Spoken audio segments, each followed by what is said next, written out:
السلام علیکم ورحمۃ اللہ وبرکاتہ۔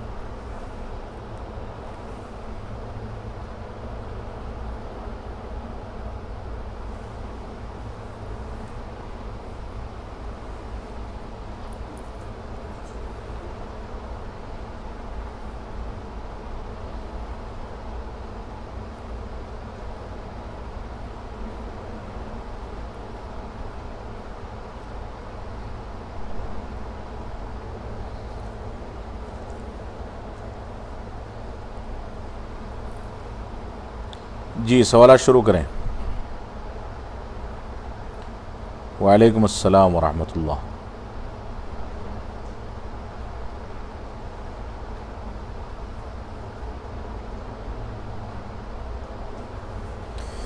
سعد احمد صاحب کوئی ہیں، ان کا سوال ہے جمعہ مبارک کہنا کیسا ہے؟ جمعہ مبارک کہنا بدعت ہے، ایسا کہنے کی کوئی دلیل قرآن و سنت سے نہیں ملتی، اور موجودہ دور کے بڑے علماء کا یہی فتویٰ ہے کہ ایسا کہنا بدعت ہے، لہذا ایسا کہنے سے بچنا چاہیے۔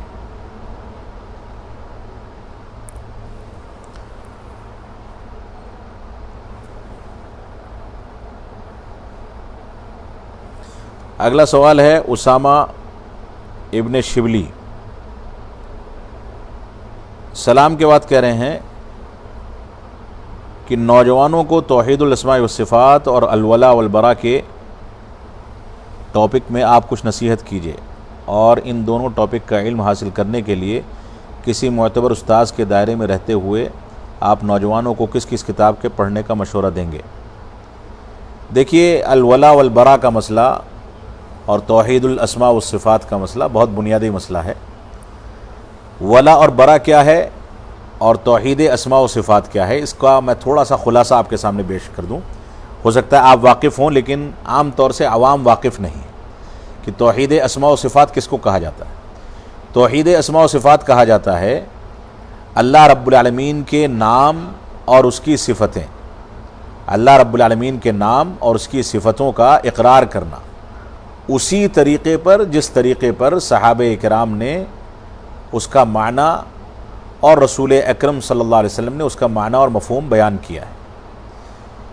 اس کو بیان کرنے میں، اسماء و صفات یعنی ناموں کو اور صفتوں کو بیان کرنے میں، اللہ رب العالمین کے جو نام اور صفات ہیں اس میں کسی غیر سے، غیر اللہ سے اس کی مشابہت سے بچنا، اس کی مثلیت سے بچنا، اس کی کیفیت سے بچنا اور اس کے انکار سے بچنا، یہ چار بنیادی قاعدے ہیں: تعطیل، تمثیل، تشبیہ اور انکار۔ ان چیزوں سے بچتے ہوئے اسماء و صفات کا اقرار کرنا یہ بنیادی مسئلہ ہے۔ یہاں پر دوسرا سوال جو آپ کا ہے، دوسرا نقطہ، الولا والبرا۔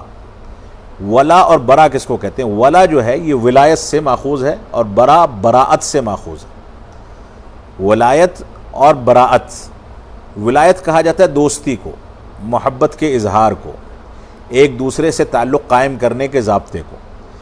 مسلمان ولا اور بلا کا مکلف ہے، یعنی ہم اپنے ایمان کی بنیاد پر ایک دوسرے سے محبت کا اظہار کرتے ہیں، اور اپنے ایمان کی مخالفت کی بنیاد پر ایک دوسرے سے براعت کا اظہار کرتے ہیں۔ یہ بہت بنیادی مسئلہ ہے کہ انسان دنیا میں اگر کسی سے محبت، الفت اور قربت کا اظہار کرے تو اس کی بنیاد کیا ہونی چاہیے؟ توحید و اتباع، اللہ رب العالمین کی وحدانیت اور رسول اکرم صلی اللہ علیہ وسلم کی پیروی، اس کی بنیاد پر دوستی کرے گا۔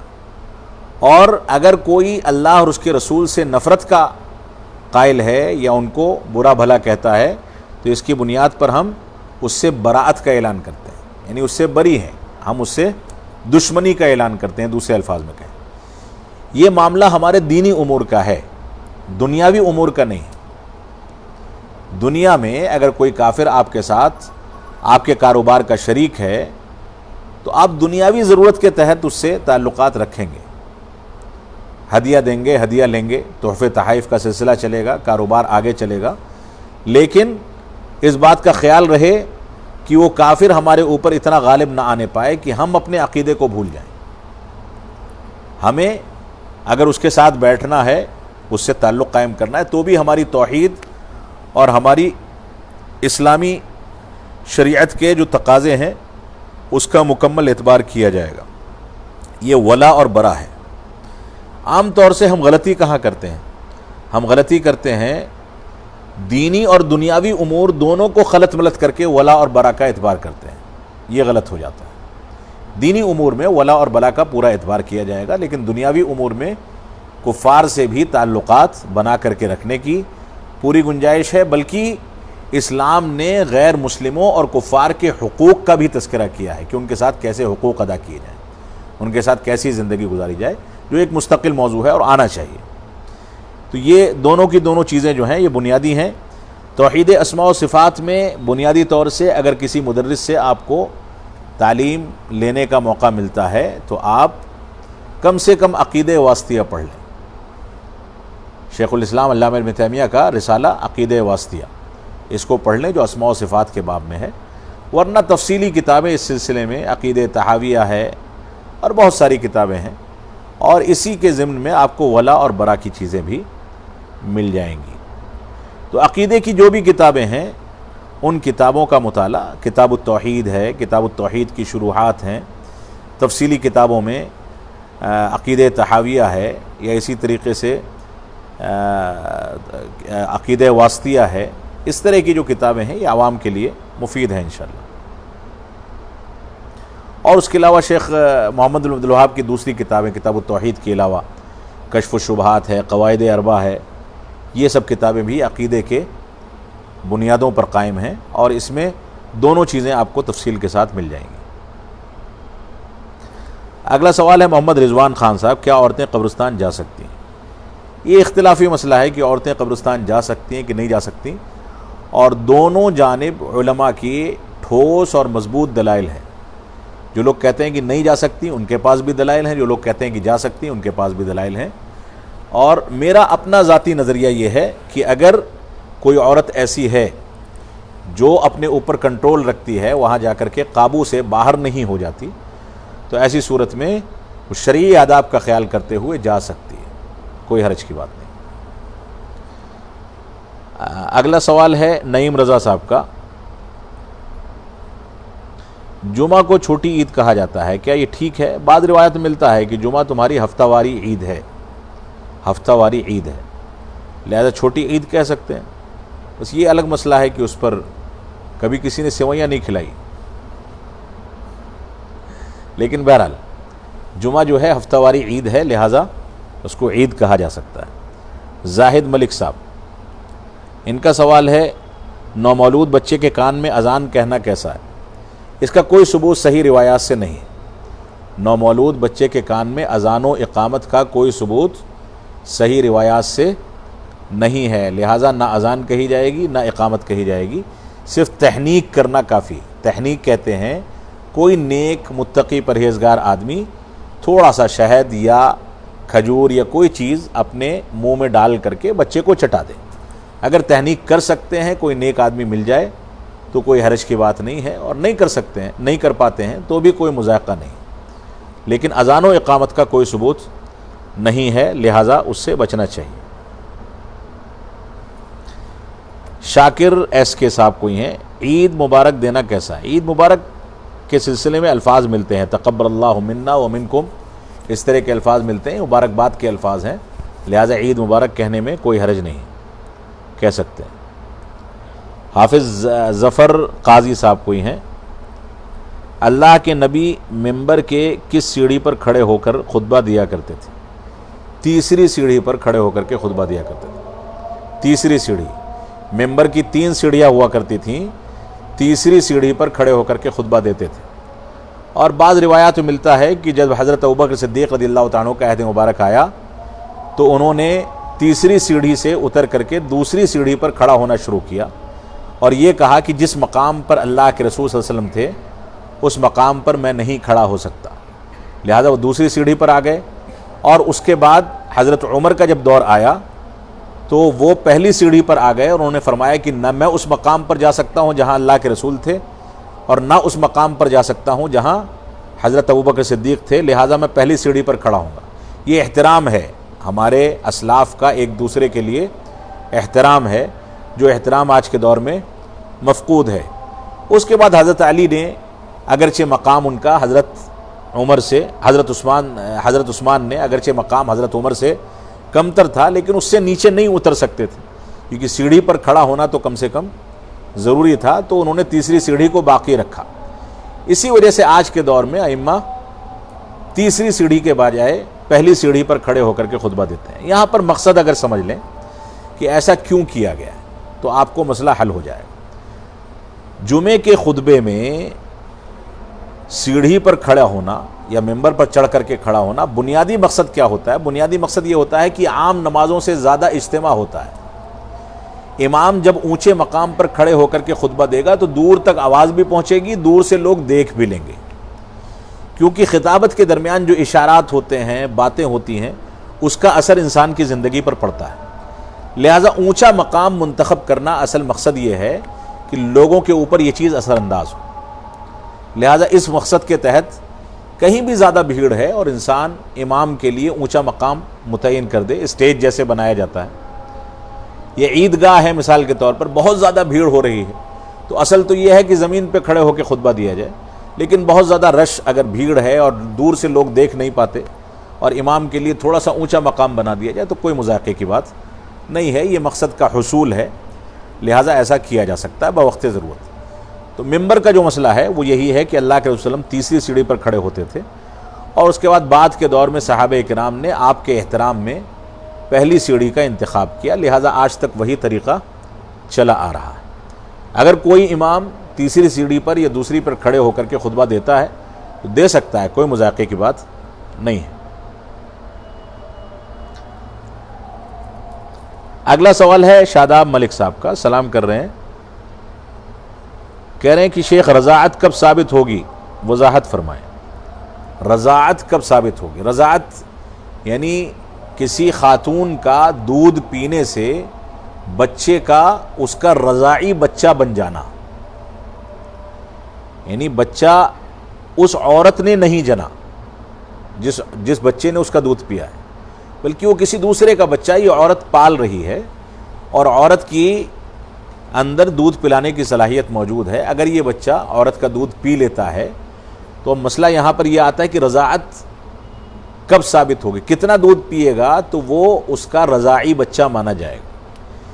اس سلسلے میں علماء کے درمیان شدید اختلاف ہے، لیکن راجح بات یہ ہے کہ اگر بچہ پیٹ بھر کر کے دودھ پی لیتا ہے، بھوک کی حالت میں پیٹ بھر کر کے دودھ پی لیتا ہے، اتنا پی لیتا ہے کہ وہ دودھ اس کے ہڈیوں اور گوشت پوست کی پرورش میں شامل ہو گیا، تو ایسی صورت میں رضاعت ثابت ہو جائے گی۔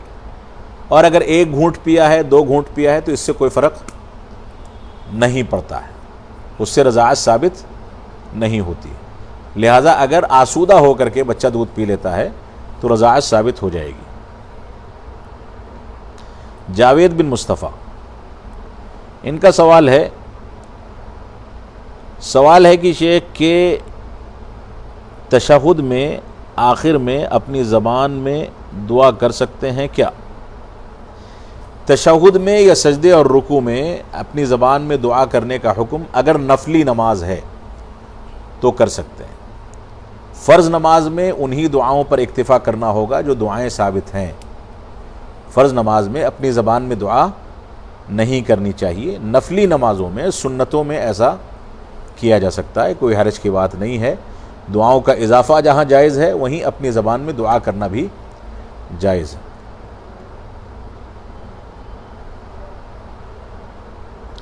چودھری صادق صاحب کہہ رہے ہیں بیوی سے پریشان ہوں تو طلاق دے سکتے ہیں، اور اگر رشتہ دار سے پریشان ہوں تو تعلق ختم کر سکتے ہیں یا نہیں؟ نہیں کر سکتے۔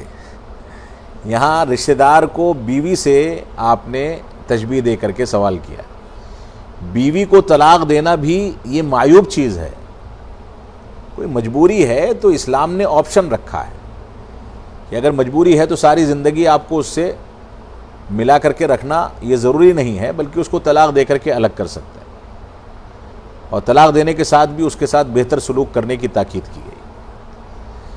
رشتہ داری کو اگر رشتہ داروں سے آپ پریشان ہیں تو ختم نہیں کیا جا سکتا، ایک لمیٹیشن کے اندر اس کو لا کر کے تعلق باقی رکھا جانا چاہیے. تعلق بالکل ختم کر دینا یہ درست نہیں ہے. رشتہ داریوں کو جو کاٹتا ہے قیامت کے دن اللہ رب العالمین اس کو کاٹ دے گا. لہذا رشتہ داریوں کو باقی رکھنا، سلام دعا، حال چال، بیماری کی حالت میں بیمار پرسی، وفات پر تعزیت، ضرورت کے وقت میں ان کا سہارا بننا، یہ سب ہماری ذمہ داری ہے. چاہے ہمارا رشتہ دار کافر ہی کیوں نہ ہو تو بھی یہ رشتہ داری کا حق ساقط نہیں ہوتا. لہذا رشتہ داری کو نبھایا جانا چاہیے. ایک سوال ہے محمد فہیم الدین صاحب کا، عید مبارک دینا کیسا ہے، عید سے پہلے یا بعد؟ عید مبارک کہنا عید سے پہلے درست نہیں. نماز پڑھنے کے بعد، عید کی نماز پڑھنے کے بعد ہی عید کی مبارکباد دینا درست ہے. رات ہی سے لوگ مبارکباد کا سلسلہ شروع کر دیتے ہیں چاند دیکھنے کے بعد سے، یہ درست نہیں ہے. بلکہ عید کی مبارکباد عید کی نماز پڑھنے کے بعد دی جانی چاہیے، جو مسنون طریقہ ہے. ہاں، تقبل اللہ منا ومنکم صالح الاعمال، یہ عید مبارک بھی کہہ سکتے ہیں، کوئی مذاقہ نہیں. وہ الفاظ بھی استعمال کر سکتے ہیں کہ عید آپ کے لیے مبارک ہو. مفہوم وہی ہے کہ مبارک ہو یعنی آپ کے اعمال کو اللہ رب العالمین قبول فرمائے. تو الفاظ تھوڑے بہت اگر اس طرح سے ہو جاتے ہیں تو کیونکہ مبارکباد دینا ثابت ہے. اب آدمی اپنے اپنے کلچر کے لحاظ سے تھوڑے بہت الفاظ منتخب کرتا ہے تو اس میں کوئی مذاقے کی بات نہیں.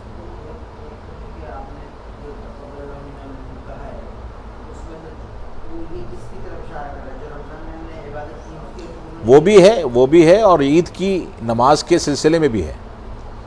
عید کی جو عبادتیں ہیں اس پر بھی اس کا انحصار ہے. عام مطلق حکم اس کا بھی ہے اور عید کی نماز کا بھی ہے. نہیں وہ ٹھیک ہے.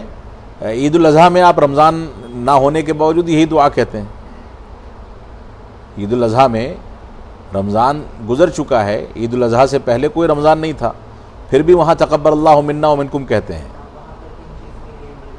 یہ دعا ایک ایسی ہے جو کسی بھی عبادت کے وقت دی جا سکتی ہے، لیکن خصوصیت کے ساتھ عیدین میں اس کو کہنا ثابت ہے. تو یہ ایک طریقہ تھا صحابہ کرام کا آپس میں ملنے جلنے اور ایک دوسرے کو مبارکباد دینے کا. تقبل اللہ منا ومنکم صالح الاعمال. بعض اسلاف نے عیدکم مبارک کے الفاظ بھی استعمال کیے کہ آپ کی عید مبارک ہو، لہذا ایسے الفاظ استعمال کر سکتے. صحابہ سے نہیں لیکن اسلاف میں سے بہت سے لوگوں نے اس طرح کے الفاظ عید کی مبارکباد کی امید کو ظاہر کرنا، یعنی عید آپ کے لیے مبارک ہو یعنی ہر ناحیے سے عید آپ کے لیے اللہ قبول فرمائے. مقصد جو ہے وہی ہوتا ہے.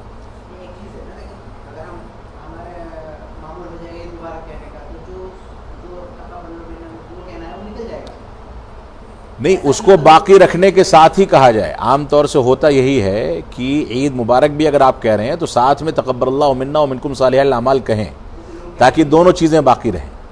لوگوں کو اس بات کا عادی بنایا جانا چاہیے، اس بات کا عادی بنایا جانا چاہیے. ہاں بہرحال غلط ہے اگر ایسا ہے تو.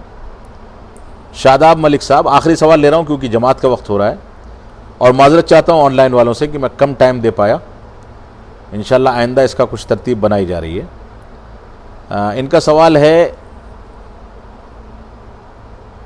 لمبا سوال ہے. کسی نے اپنے سگے نواسے کو جبکہ وہ شیرخوار تھا اور بیمار تھا، اسے ماں کا دودھ ہضم نہیں ہوتا تھا، الٹیاں ہوتی تھیں، اس لیے ماں کا دودھ نہیں پیتا تھا تو ڈبے کا دودھ کا سہارا لیا جاتا تھا. ایک بار دودھ پلانے کی کوشش کی تو اس نے چھاتی کو منہ لگایا اور دودھ کشید کیا اور فوراً ہی الٹی کر دی. اب ہندا اپنے اس نواسے کی شادی اپنی سگی پوتی سے کرنا چاہتی ہے. شریعت کی روشنی میں یہ رضاعت معتبر ہوگی یا غیر معتبر ہوگی، اور دونوں کی شادی کے بارے میں شریعت کا کیا حکم ہے؟ اس کا مفصل اور مدلل جواب مرحمت فرمائیں. دیکھیے، اس سے پہلے رضاعت کا مسئلہ آیا ہے. اگر اس نے پیٹ بھر کر کے دودھ پیا ہے، بعد میں الٹ دیا، اگرچہ اگر پیٹ بھر کر کے دودھ پی لیا ہے تو رضاعت ثابت ہونی چاہیے، اللہ اعلم. کیونکہ اس سلسلے میں جو صحابہ کرام کا موقف تھا وہ یہی تھا کہ اگر کسی بچے نے کسی عورت کا دودھ پیٹ بھر کر کے پی لیا تو اس عورت کے اصل بچوں کو اس کا رضاعی بھائی یا رضاعی بہن شمار کیا جاتا تھا اور ان کے درمیان رشتے کے قیام سے اجتناب کیا جاتا تھا۔ لہٰذا اسی بنیاد پر کیونکہ اس نے دودھ پی لیا ہے، اب الٹی جو ہوئی ہے وہ اپنی جگہ پر ہوئی ہے، وہ الگ مسئلہ ہے، ہضم نہیں ہو رہا اس کو، لیکن بہرحال کیونکہ اس نے پی لیا ہے، اس کے حلق سے نیچے اتر گیا ہے، لہٰذا بہتر یہی ہے کہ اس کو نہیں 3 دن 1 ہفتے والا مسئلہ، اسی لیے میں نے کہا اختلافی ہے۔ اگر وہ پیٹ بھر کر کے پی لیتا ہے، ایک ہی بار پی لے تو بھی رضاعت ثابت ہو جائے گی۔ ہلکا پھلکا اس نے پیا ہے، چھاتی پر ایک بار منہ لگایا اور ایک آدھ گھونٹ پی کر کے چھوڑ دیا تو ثابت نہیں ہو، اور مکمل طریقے سے وہ پیتا چلا گیا تو ثابت ہو جائے گی، چاہے ایک ہی دن اس نے ایسا کیا ہو۔ 2 بچے جو ایک ہی عورت کے دودھ میں شامل ہیں، 2 بچے جو ایک ہی عورت کے دودھ میں شامل ہیں، اگرچہ رشتے میں ایک ماں باپ کے بیٹے نہیں، تو دودھ میں شامل ہونے کی وجہ سے وہ بہن بھائی ہوں گے، رضاعی بہن بھائی، تو ان کا آپس میں رشتہ نہیں ہو سکتا۔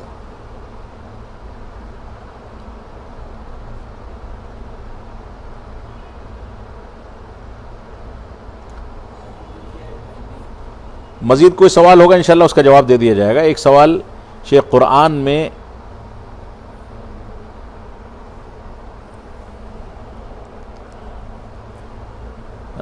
آپ کا سوال واضح نہیں ہے، دوبارہ سے بھیجیں۔ ابو طلحہ نواز صاحب کا سوال ہے، میں طویلب العلم ہوں اور ہم اپنی نئی مسجد میں کچھ تھوڑا سا شام کو درس دینا چاہتے ہیں کہ آپ سے یہی مشورہ چاہتے ہیں کہ کون سی کتاب شروع کریں۔ اگر آپ توحید پر شروع کریں، کتاب التوحید ہے، یا قرآن مجید کا درس آپ شروع کرتے ہیں تفسیر ابن کثیر سے، یا مختصر کتاب دیکھنا چاہتے ہیں تو احسن البیان جو تفسیر ہے اس سے، تو چھوٹے موٹے درس اس طرح کے کتاب التوحید ہے۔ اور اگر آپ حدیث میں جانا چاہتے ہیں تو بلوغ المرام ہے یا ریاض الصالحین ہے، ان کتابوں کے دروس کا اہتمام کر سکتے ہیں۔ یہ چھوٹی کتابیں ہیں لیکن بہت بابرکت کتابیں ہیں۔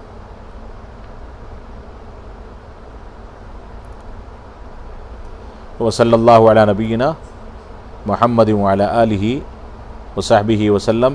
بقیہ جوابات میں ان باکس میں دے دوں گا انشاءاللہ، اور آئندہ ہفتے سے کوشش کی جائے گی کہ تھوڑا سا وقت آن لائن کے لیے زیادہ لگایا جائے۔